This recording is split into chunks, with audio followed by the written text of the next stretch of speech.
Իսրայելը եւ Համասը համաձայնել են հրադադարի եւ պատանդների վերադարձի շուրջ Միացյալ Նահանգների առաջարկած համաձայնագրի առաջին փուլին։ Այդ ընթացքում կվերադարձվեն Գազայի հատվածում պահվող բոլոր պատանդները։ Իսրայելը զորքերը կհեռացնի մինչև համաձայնեցված գիծը, ազատ կարձակվեն որոշ պաղեստինցի բանտարկյալներ եւ Գազայի հատված կմատակարարվի մարդասիրական օգնություն։ Համաձայնության ձեռքբերման մասին Միացյալ Նահանգների նախագահ Դոնալդ Թրամփին հայտնել է պետքարտուղար Մարկո Ռուբիոն Սպիտակ տանն ընթացող հանդիպման ժամանակ։ Այնուհետև Թրամփը Truth Social-ում հայտնել է խաղաղության ծրագրի առաջին փուլին կողմերի համաձայնության մասին։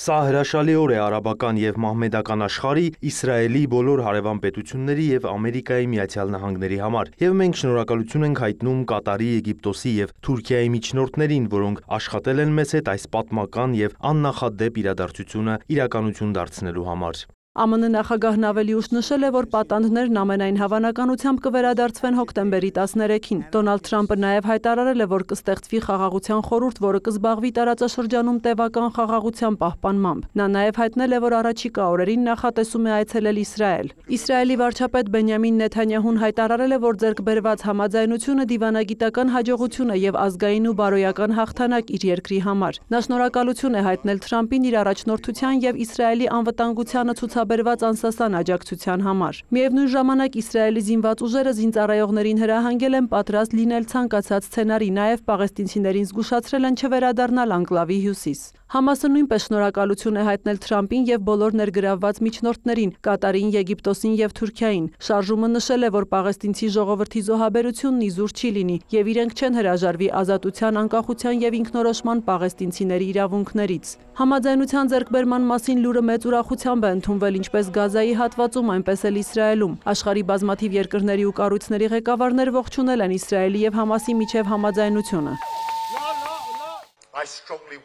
Ողջունում եմ Գազայում խաղաղության ծրագրի առաջին փուլի շուրջ համաձայնության հասնելու լուրը։ Այժմ այս համաձայնագիրը պետք է ամբողջությամբ եւ անհապաղ կյանքի կոչվի եւ ուղեկցվի Գազային կյանքեր փրկող մարդասիրական օգնություն հասցնելու բոլոր սահմանափակումների անհապաղ վերացմամբ։ Հնդկաստանի վարչապետը եւս ողջունել է ձեռքբերված համաձայնությունը։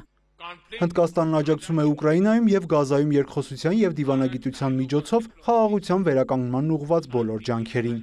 Նախագահ Ռեջեփ Էրդողանը եւս գոհունակություն է հայտնել համաձայնության առնչությամբ, շեշտելով Թուրքիայի դերն այդ գործում։ Նա նաև շնորհակալություն է հայտնել Դոնալդ Թրամփին, ինչպես նաև Կատարին ու Եգիպտոսին։ Էրդողանի խոսքով Թուրքիան ուշադրությամբ կհետևի համաձայնության իրագործմանը եւ կշարունակի նպաստել այդ գործընթացին։ Մենք նաև կշարունակենք պայքարը, մինչև Պաղեստինում չստեղծվի անկախ, ինքնիշխան եւ աշխարհագրորեն ինտեգրված պաղեստինյան պետություն 1967 թվականի սահմաններով եւ Արևելյան Երուսաղեմ մայրաքաղաքով։ Ֆրանսիայի նախագահ Էմանուել Մակրոնը հայտարարել է, որ համաձայնության ձեռքբերումը մեծ հույս է տվել պատանդներին եւ նրանց ընտանիքներին, Գազայի պաղեստինցիներին եւ ամբողջ տարածաշրջանին։ Նա նաև շնորհակալություն է հայտնել ԱՄՆ նախագահին եւ մյուս միջնորդներին։ Բոլոր կողմերին կոչ եմ անում խստորեն պահպանել դրա պայմանները։ Այս համաձայնագիրը պետք է նշանավորի պատերազմի ավարտը եւ երկու պետության բանաձևի վրա հիմնված քաղաքական լուծման սկիզբը։ Ֆրանսիան պատրաստ է իր ներդրումն ունենալ այս նպատակին հասնելու գործում։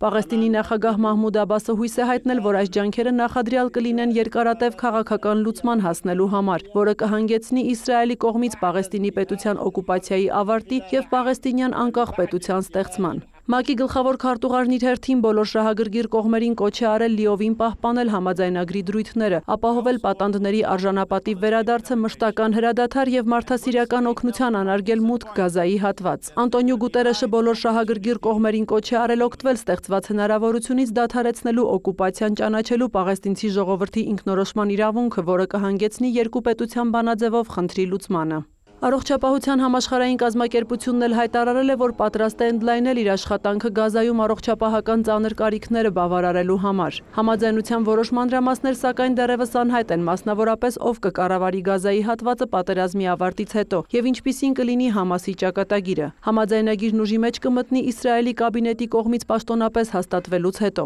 Գազայի հատվածում պատերազմը սկսվել է 2023 թվականի հոկտեմբերի 7-ին։ Այդ օրը Համասի զինյալների հարձակման եւ դրան հաջորդած մարտերի հետևանքով Իսրայելում զոհվել է 1200 մարդ, 251-ը գերեվարվել է։ 48 պատանդ դեռ գտնվում է Համասի մոտ։ Նրանցից 20-ն ամենայն հավանականությամբ ողջ է։ Իսրայելի պատասխան ռազմական գործողությունների հետևանքով Պաղեստինյան անկլավում զոհվել է ավելի քան 67 000 մարդ։ Սյուզաննա Չրաղյան, լուրեր։